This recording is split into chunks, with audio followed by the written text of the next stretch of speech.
Hello students. Today we discuss our topic memory. इसमें हमें समझना है मेमोरी क्या है और कितने टाइप की मेमोरी हमारे कंप्यूटर में यूज़ की जाती है। Computer memory is the ability of storage. जो हम डाटा इनपुट करते हैं अपने कंप्यूटर में, जो भी रॉ डाटा होता है, प्रोसेस डाटा होता है, वो सभी कंप्यूटर के किसी पार्ट में जाके क्या होता है, स्टोर होता है, सेव होता है। और जैसा हम और आप बातों को पढ़ के सुन के याद रखते हैं, तो कुछ बातें हमारी जो है हमेशा के लिए याद होती हैं और कुछ ऐसे बातें होती हैं जो हम एक टाइम पीरियड के बाद, एक समय के बाद भूल जाते हैं। तो इसमें हमारे पास जो कंप्यूटर है, इसमें भी सेम इसी पैटर्न पे वर्क होता है कि एक मेमोरी होती है जिसे हम प्राइमरी मेमोरी कहते हैं, जिसमें डाटा कुछ समय के लिए स्टोर होता है, और जो सेकंड मेमोरी है सेकेंडरी मेमोरी, उसमें आपका डाटा परमानेंट स्टोर होता है। तो यहाँ पर types of memory, types of memory में there are two types of memory. First आपका है primary memory, also known as main memory, और सेकंड जो आपका है वो आपका है सेकेंडरी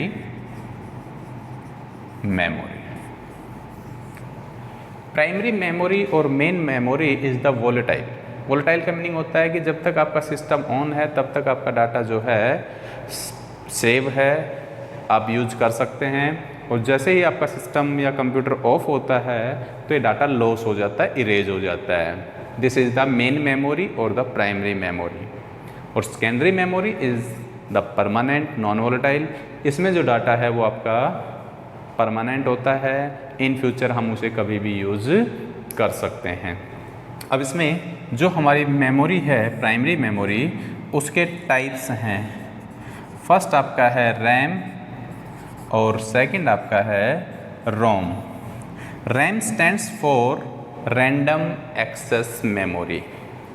ये वो मेमोरी स्पेस होता है जिस पे हम रैंडमली कोई भी लोकेशन क्या कर सकते हैं, डायरेक्ट एक्सेस कर सकते हैं। और रोम जो है वो रीड ओनली मेमोरी होती है। ये वो चिप है जो आपके सिस्टम को बूट करने में हेल्प करती है।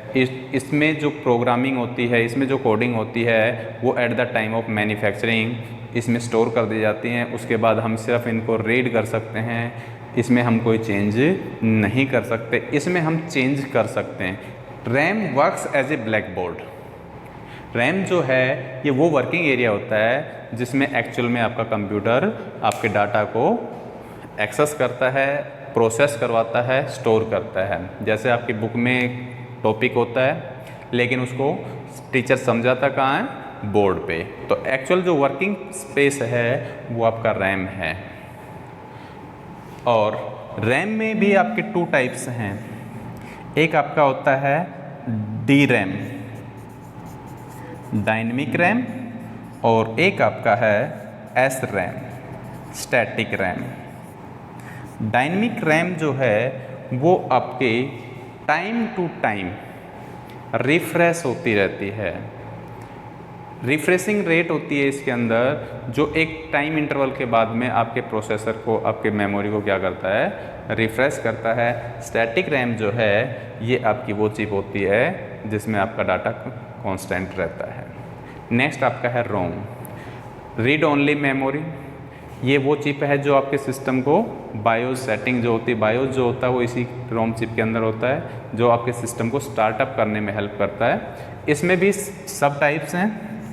फर्स्ट आपका है पी रोम, ई पी रोम और डबल ई पी रोम।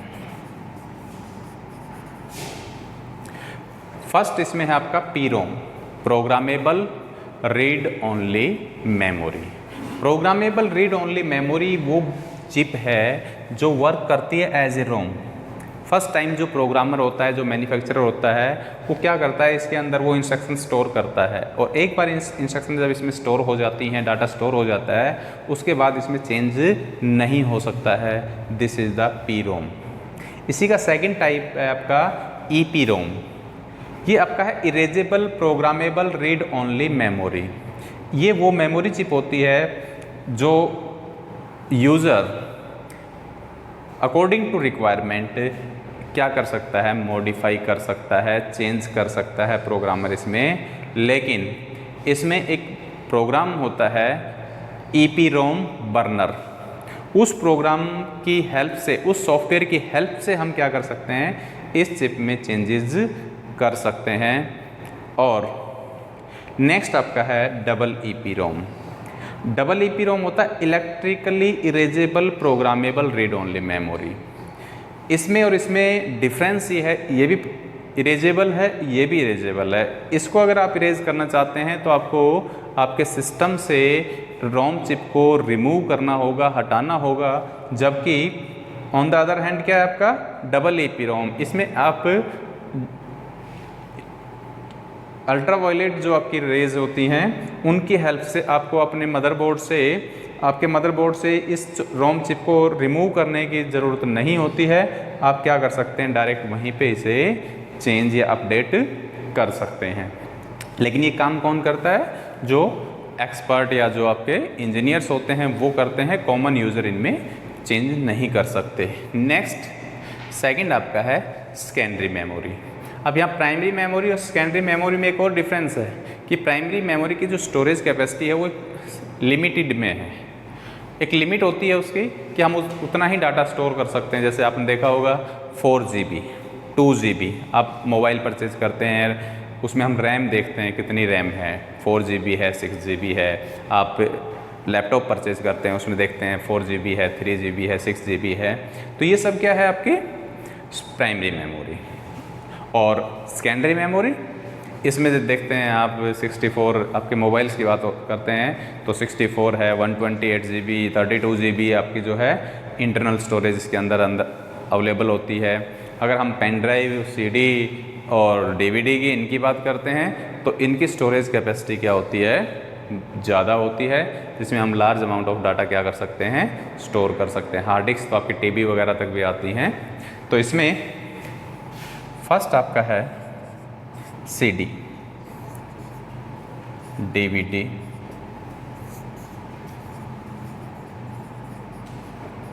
पेन ड्राइव, हार्ड डिस्क और भी बहुत सारे हैं, ब्लू-रे डिस्क है आपका, और भी मेमोरी स्टिक्स हैं, SD कार्ड है, और भी बहुत सारे इसमें हैं। बट हम इन कुछ कॉमन्स को डिस्कस कर लेते हैं। फर्स्ट आपका CD कॉम्पैक्ट डिस्क। ये आपने देखा होगा एक सर्कुलर डिस्क होती है जिसके अंदर हम क्या कर सकते हैं, 700 MB जो है इसका स्टोरेज डिवाइस होता है। इसके अंदर हम 700 MB क्या कर सकते हैं, स्टोर कर सकते हैं। DVD जो आपका है डिजिटल वर्सटाइल डिस्क, ये क्या है, CD से एडवांस है। इसमें हम 1.4 GB से लेके 17 GB तक का डाटा क्या कर सकते हैं, स्टोर कर सकते हैं। नेक्स्ट आपका है पेन ड्राइव। ये पेन ड्राइव आपने देखा हुआ है कि पेन ड्राइव में क्या करते हैं हम, ये एक आपका पोर्टेबल डिवाइस होता है। इसको आप इजीली कैरी कर सकते हैं। DVD CD में को मैनेज करना थोड़ा सा टिपिकल होता है। हार्ड डिस्क को तो हम रिमूव कर ही नहीं सकते। एक्सटर्नल और इंटरनल दो टाइप की हार्ड डिस्क होती हैं, लेकिन सबसे ईजी और कॉम्पैक्ट आपका जो है वो क्या है, आपका पेन ड्राइव जो कॉमनली आज यूज़ हो रहा है। इसमें भी आपकी स्टोरेज कैपेसिटी होती है, 8 GB है, 16 GB है, 32 GB है, 64 है, और लेटेस्ट अपडेट इसमें आ रहे हैं। नेक्स्ट आपका है हार्ड डिस्क। ये मेन स्टोरेज होती है आपके किसी भी CPU के अंदर या किसी भी लैपटॉप के अंदर। जो मेन स्टोरेज कैपेसिटी है वो हार्ड डिस्क पे डिपेंड करती है।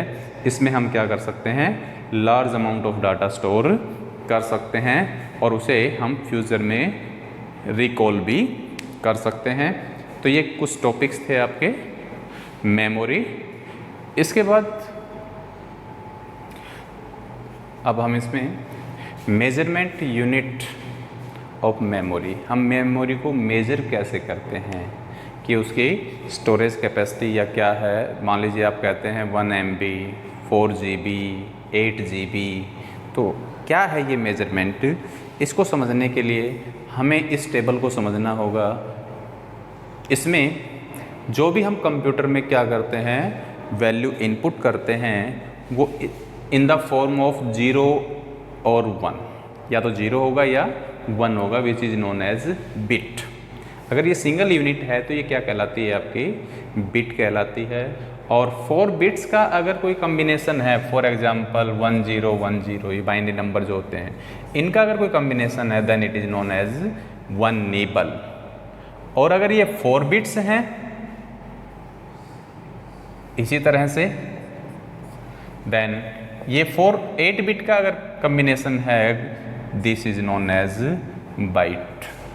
और ये इसी तरह से 1024 bytes equal to 1 kilobyte, 1024 KB equal to 1 megabyte, 1024 megabyte equal to 1 gigabyte, 1024 GB equal to 1 terabyte, 1024 TB equal to 1 petabyte, 1024 petabyte equal to 1 exabyte, और इसी तरह से 1024 EB इक्वल टू 1 जेटाबाइट।